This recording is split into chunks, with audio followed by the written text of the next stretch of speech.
Years ago, because of their remote locations, farms like this had to be very self-sufficient, particularly in winter when it snowed and the roads were very bad. They might be cut off for months at a time. Also, they had to evolve a kind of winter menu that they could sustain themselves with. And very popular up here are every kind of dried bean. Simple but nourishing food. And that's what we're going to do today. A very, very simple one involving these things here, Dennis, please. A knuckle of pork, some dried thyme, some parsley, some bay leaves, some carrots, always good for storing in winter, some onions, and some dried beans which have been soaked for 24 hours so we can cook them. Here we go. Very, very simple. The ham goes in, a bay leaf or two, a sprig of thyme, a sprig of parsley, a load of carrots, a load of onion, and then last but absolutely not least, the beans themselves. Now, nothing could be more simple. But remember, back up to me a minute, please, Dennis. Remember, of course, in former times, this would probably be hanging in a huge iron cauldron over a slowly burning wood fire in a huge fireplace inside the farmhouse. And they'd sit round and keep warm and sip mulled wine while the thing was cooking. That's what I'd like to do. Anyway, close up on that. I'll have a slurp.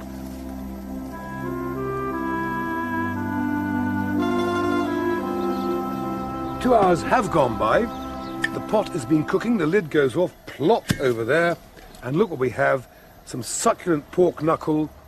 The carrots and the flageolet are beautifully soft and tender in their stock. So the first thing, we'll take the pig out, the pig's knuckle, pop it down there. And we'll take this one out as well, trying not to drop it. Okay, now they stay there for a second. This moves over that part of it. Sorry about this, but this is the way we cook up in the mountains here.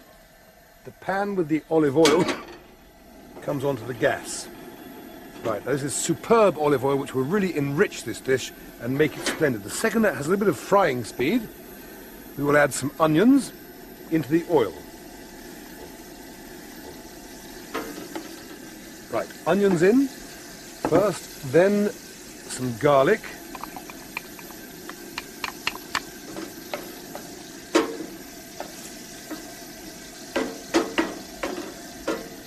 Okay, we can come back to that in a second because I've got some more and very important things to do, which is to drop the spoon, chop up this piece of Parma ham, this raw ham, into little pieces.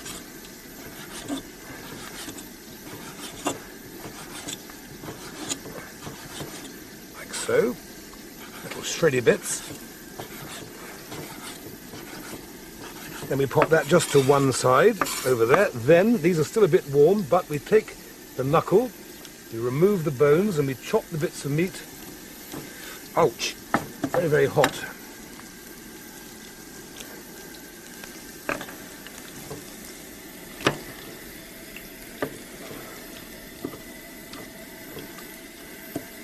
Hold on, back over here a sec, Dennis. We stir the onions.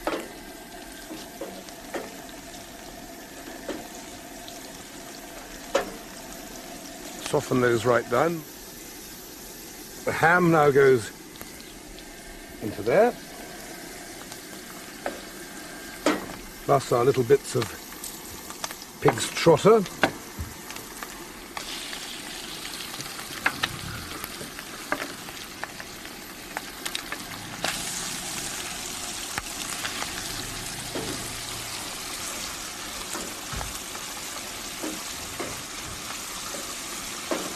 Then another very important thing that happens in Calabria, which is where we are, is the use of pimentos, of chilies, of peppers. So hence, there's a lot of use of paprika, both in the sausages and in a simple dish like this. So now we add some paprika into the onions and the ham and the olive oil and cook that for a little while until the powderiness has gone.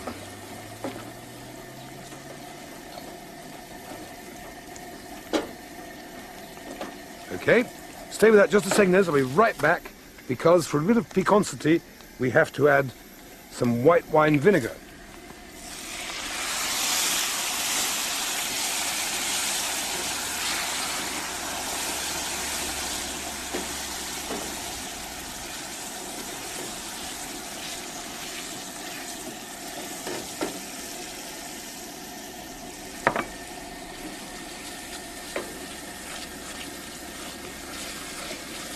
Now back up to me for a second. If you wanted to be really clever, while I twisted these pans around, you might like to, for example, look at lemons, or just stay with me because I have to swap them around like that. The beans go back onto the gas, and this lovely red mixture of paprika, onions, mountain ham and pig's trotter goes into the pot.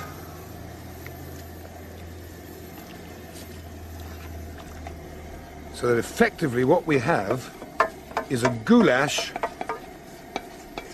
of dried beans.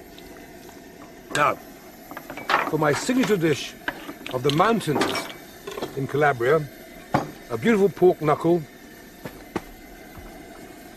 surrounded by a goulash of beans, carrots, mountain ham,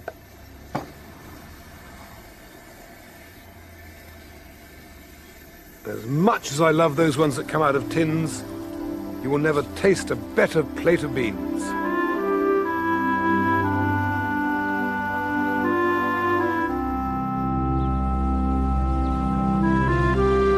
Just behind the farmhouse, Rosa and her brother were getting ready to show me how to make typical Calabrian sausages.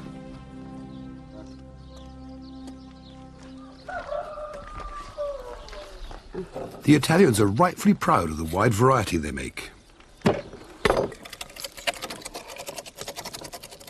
traditional way uses the best pork, paprika, fennel, crushed black pepper, and salt. And of course, proper intestines for the skins. The quantities are determined by instinct and experience.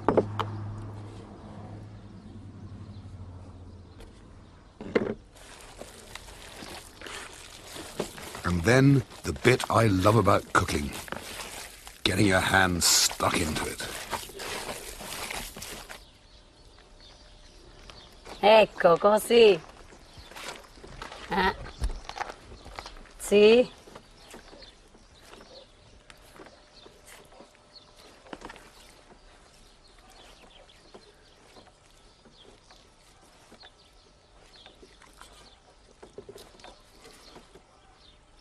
Sta bene pure così,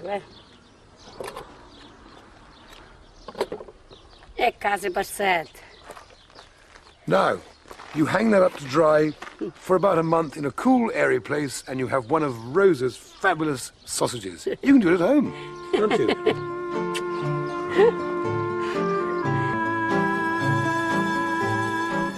So I asked Rosa and her brother how to get right up into the mountains.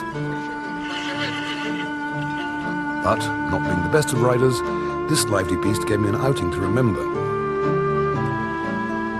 Still, with my rear end no longer sore, it was the take-your-breath-away views that stay with me now.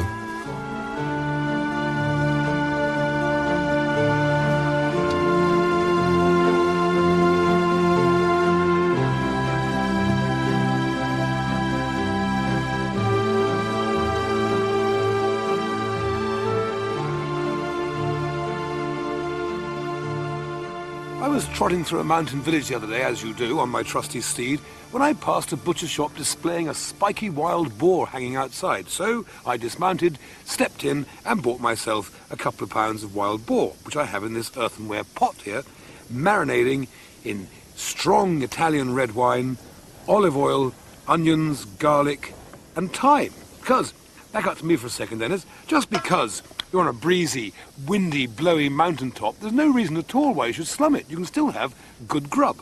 So, I've got my trusty wood fire here. I've got the olive oil already in the pan, nicely hot. So what I'll do, and don't worry about the fingers because this is my food, you haven't got to eat it. We're going to brown off our bits of meat. So,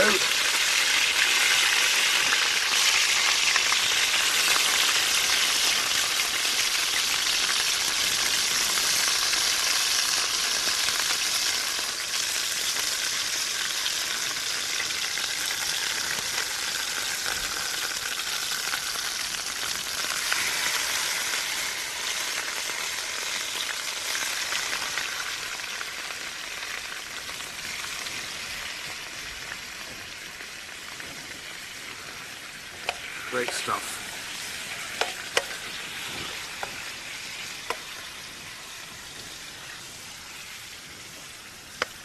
Now, while they're taking a bit of colour, what I've got to do is make the basis of my sauce. I'll just take that bit of meat out and I'll save that little bit of time to go back into the pot in a minute. Now, if I pour this liquid through the moulis mix,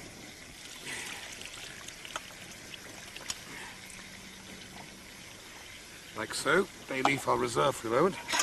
Now that's my marinade I shall use for the sauce in a moment. Then we grind this through to make a bit of a vegetable puree, which will ultimately help thicken the sauce of the dish.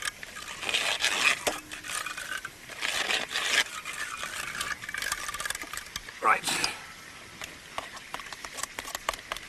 So, how are we doing? The meat is browning.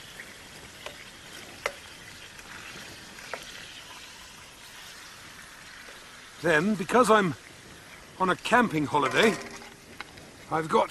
sorry, I'm working actually, it's not a holiday at all. This isn't tomato ketchup, this is fresh tomato sauce, but it's bottled. It's perfectly okay, so we'll put a dollop of that in. Like so. Then we'll put some of our red wine marinade into that like so. Stir it all around.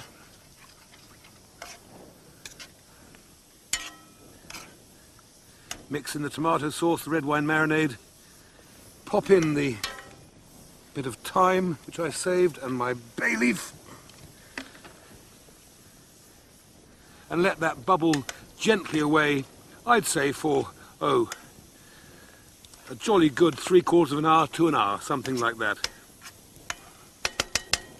There. That's going to be my supper tonight.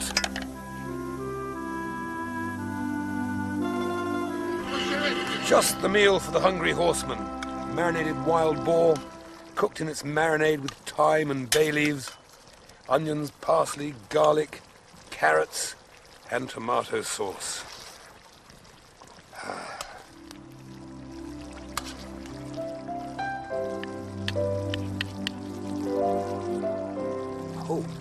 It is really excellent.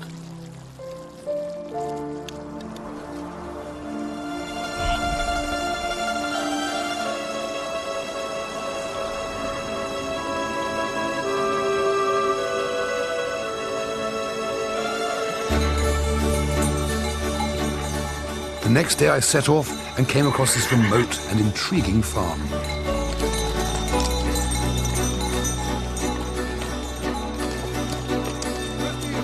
Here, high in the mountains, livestock is wealth, and if the EEC give you a subsidy, so much the better.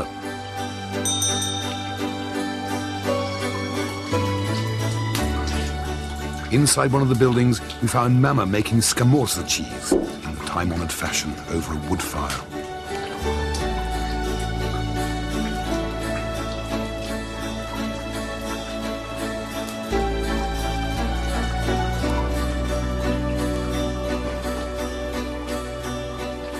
The cheeses are hung up to be smoked and last for about a year.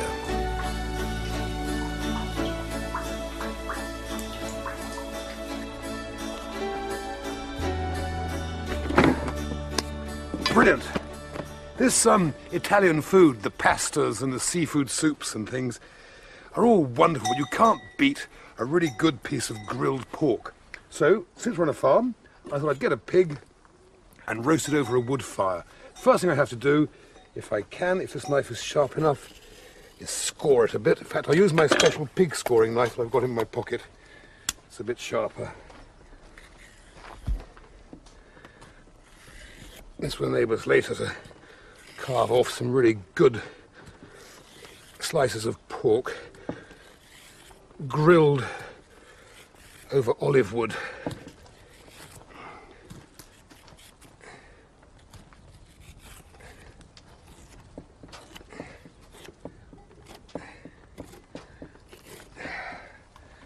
Excellent.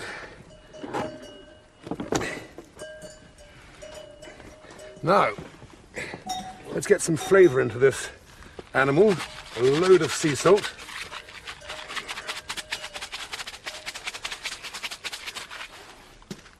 Some lemon juice.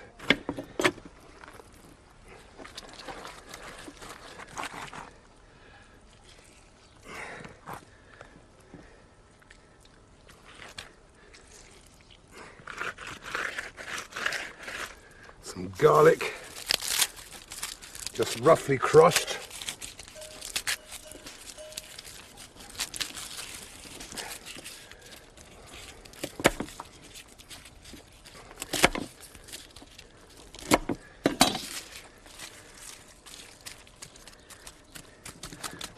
And some rosemary.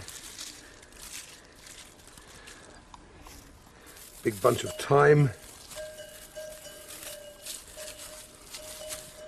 And then we'll attempt seal it up fairly tightly.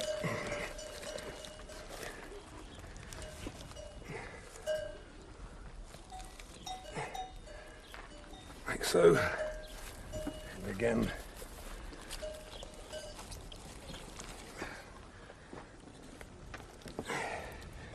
Like so.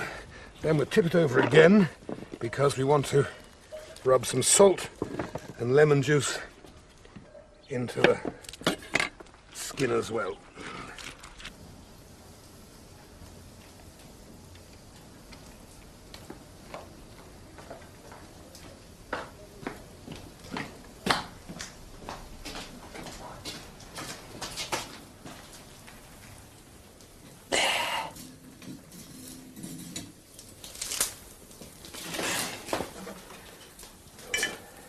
So, now some of the very important olive oil rubbed into the skin, which has also got lots of salt and lemon juice rubbed into it as well.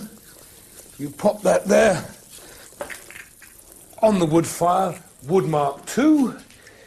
You reach for a glass of wine and you settle back for about 4 hours of gentle contemplation.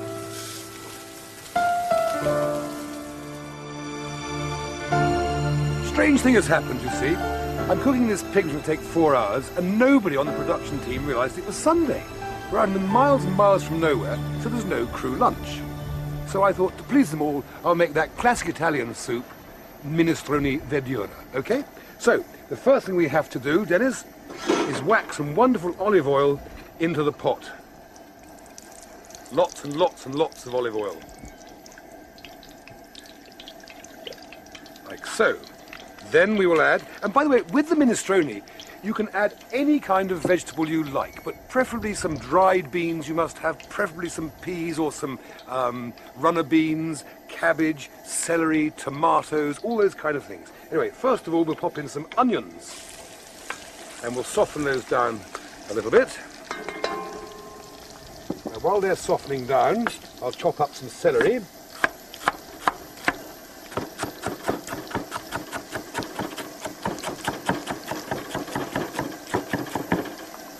And don't believe that old wives' tale that celery leaves are poisonous. They're not. They're very, very good. They'll go into the minestrone at the end, extra flavouring. So far, this is a step-by-step recipe. So far, onions and celery. Okay. Next thing, some chopped carrot.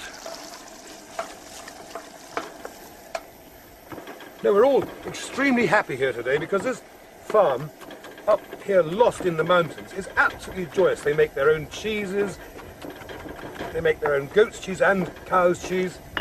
They are genuinely a totally self-sufficient family living in a spectacular part of the world. Right, the tomatoes are chopped, so they'll go straight into the pot now, with all their juices as well. Remember, this is a country soup. We don't have to worry about pips and skin in this kind of soup. We want every ounce of flavour we can get from these wonderfully fresh vegetables. Let's add some more olive oil to that. You can't have too much olive oil in my view.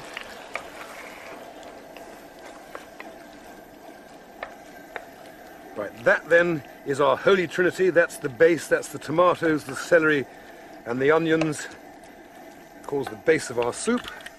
Stay with that, Dennis, just for a second. Next thing I must do is add some what we call Aldershot stock. In the Army Catering Corps, Aldershot stock is otherwise known as water. So the water goes in. Okay. We let that simmer. In fact, indeed, we bring that to the boil. Then we'll return to it and add all of the other ingredients in about 20 minutes' time.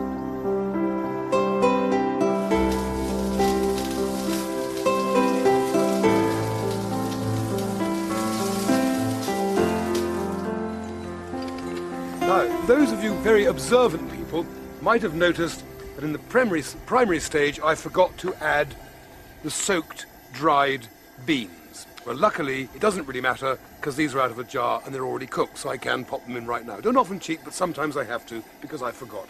So the beans go in.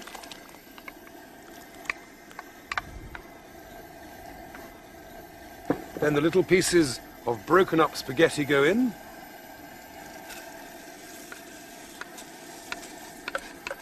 They only take a few seconds to cook because they're very, very tiny pieces.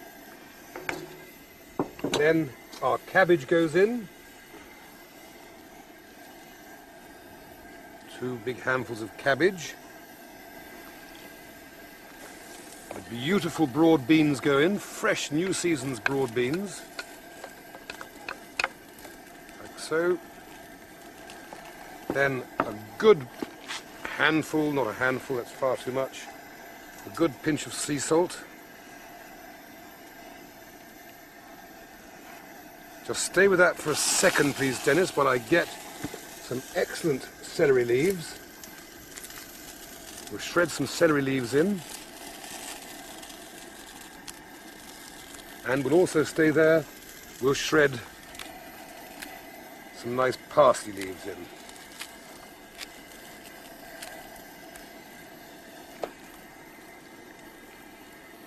We just bring that to the boil now so that the fresh green vegetables and the spaghetti cook very quickly. And there we have, or we will have in a few moments' time, a superb, very simple, very fresh, very authentic minestrone verde.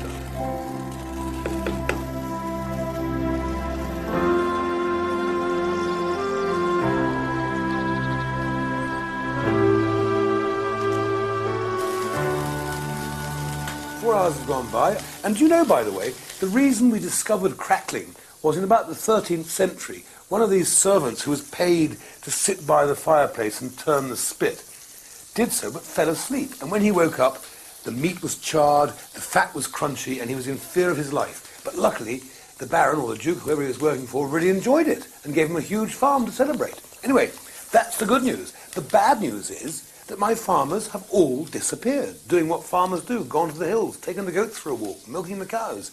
So I can have a bit of the crackling myself, have a little slice, a little taste. I can assure you it's absolutely superb. It really is magnificent. And there's nothing left for me to do but to saddle up and move along, out of here.